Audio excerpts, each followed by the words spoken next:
Hello everyone and welcome back to AFC Game by Game. I hope you're doing very well. This is the preview for the match on Saturday, the 12:30 p.m. kickoff between Arsenal and Hull City. And honestly, I would love to say that I'm excited for this game. I'd love to say that I'm looking forward to going to the Emirates Stadium on Saturday, hopefully seeing Arsenal get a win. But the reality is, following those defeats to Chelsea, Watford, I'm really struggling to get psyched up for this game. I really am not looking forward to it, to be honest. It's really hard to get engaged with the rest of this Premier League season when I'm so tired of what we've seen over previous years. The fact we're out of the title race by February, we're 12 points behind the leaders. It's tiresome, and I'm sick of seeing it season upon season.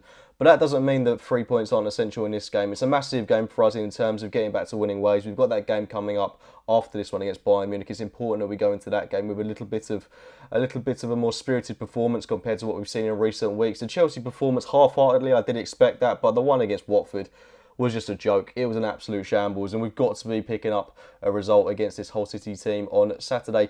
I say it's an important game because although I have a very minimal interest in the rest of this Premier League season, given the way things are going, with the top four being more competitive than ever, with Manchester United coming back into the fold, Man City coming into some form now, Gabriel Jesus, whatever you want to call him, is coming into form at Manchester City. Liverpool, I know they're not getting results at the minute, but they've still got such a strong side. I mean, you still think that these teams at a point will come and make it more difficult for us. This could be the time that we do slip out of the top four.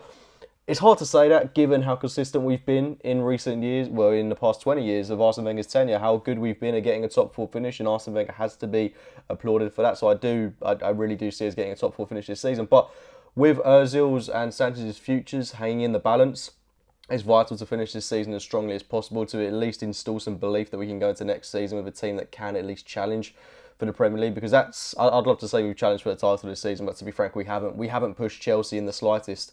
Apart from maybe September time, we have not looked convincing at all, and that is a real shame to say.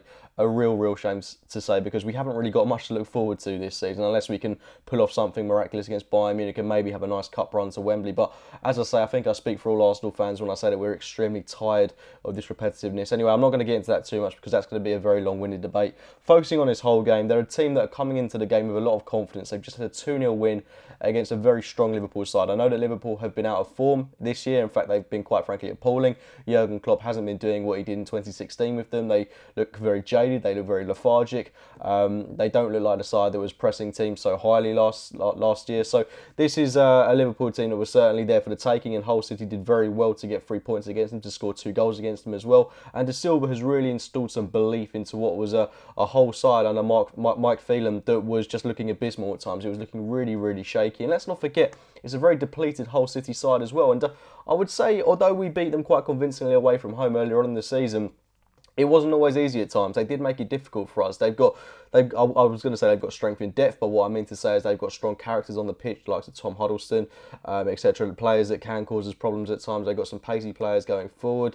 Niasse from Everton, he looks like a real danger. He scored a fantastic goal against Liverpool, so he's a player that we've got to watch. Couldn't even get in the Everton side, but seems to be doing quite well in his opening couple of games at Hull City. So it's going to be a test for us. It really is going to be a test, and the most important thing above anything else is we can't underestimate them. We really can't, because that's exactly what we did with Watford. We underestimated them and we got punished for it. We can't be prioritising that game against Bayern Munich. We've got to get 3 points on the board as soon as possible. We need to get a win just to install some belief in this team, because at the moment it's just so poor. It really is poor, and it's the fans need something to be a little bit more happy about, because at the minute everyone's downhearted. It's not a particularly good time to be a Gooner, but I mean, I won't get into that. I mean, I could go on for hours and hours about how decrepit this season has been, but focusing on the game on Saturday, I would like to see some changes coming into the Arsenal team. I want to see Kieran Gibbs start at left back. I want to see David Ospina come in for Petr Cech. Will that happen? I highly doubt it, but I really do think David Ospina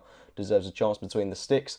If Hector Bellerin is going to be out for this game with concussion, then I think that instead of playing Gabriel right back, it might sound a little bit crazy, but I would be very open to the idea of playing either Matthew Debuchy or Carl Jenkinson in that fullback position. I just want to see a proper fullback, a right back. I don't think that's too much to ask, especially when we've got 2 fullbacks. I know that they're not really in favour with the club at the moment, but they are 2 fullbacks and will provide width to a team that desperately needs it at this moment in time.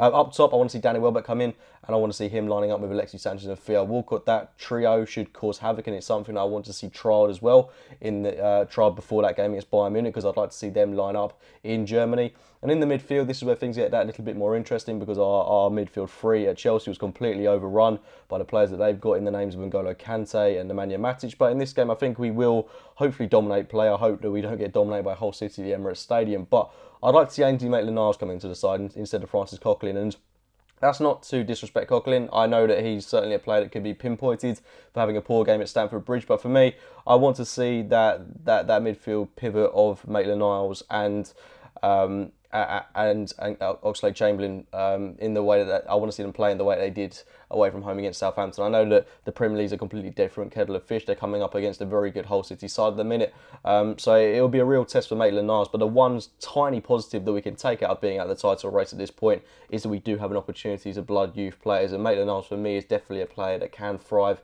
in that central midfield role. So I want to see them two lining up alongside each other. Mesut Ozil just ahead of them. And then on the flanks, as I say, Theo Walcott, Danny Welbeck, Alexis up top. That should be a team, a midfield as well, that I think should get the beating of this Hull City side in defence. Koscielny and Mustafi have to be a lot more convincing than they were against Chelsea, because they were, for me, both of them were poor in that game. They really have to be making a name for themselves, because we have got players now waiting in the ranks. Gabriel, Mertesacker, Rob Holding. Players shouldn't be guaranteed a spot in the starting 11. But yeah, I mean, this is going to be an interesting game. It's hard to get, as I say, it's hard to get psyched up for it. But it's a win, a convincing win can change everything. I'm not saying that 3 points will make us title contenders automatically, because that's definitely not going to happen. And as I say, for me, the title is most definitely gone. But something special could still happen this season. We could go out to Germany. We could get a result against a Bayern Munich team that recently drew 1-1 at home to Schalke. They were without players in the names of Jerome Boateng. They were without Ribéry as well, I believe. So that's a game that we can go into only with confidence if we beat Hull City. So it's vital that we get 3 points in this game, get a convincing win, and put a smile on Arsenal fans' faces, because as hard as it's been in recent weeks, all we want to see is some decent football. I want to be able to watch Match of the Day on Saturday. That's all I want. I don't ask for a lot. If we're out of the title race, at least let me watch Match of the Day. That's all I want from you, Arsenal. That's all I want this Saturday. Anyway, I'm going to wrap it up there. Please do get your comments in the comment section below. Please do drop a like on the video if you've enjoyed it. Please do check out the new feature that I've got on the channel, Cannon Chat, where myself and Was the Gooner, you can follow on Twitter as well, great guy. We talk about Arsenal every Wednesday, Thursday, whatever day in the week, really. Good little feature that I've got coming up, and I'll try to do that as regularly as possible. We were talking about Arsene Wenger, the future, potential new managers, tactics in the last video. So if you want to check that out, just go back on the channel. It's the most recent video after this one. So yeah, as I say, do check that out. Please do drop a like on the video if you have enjoyed it. Subscribe to AFC Game by Game, and I'll speak to you very soon.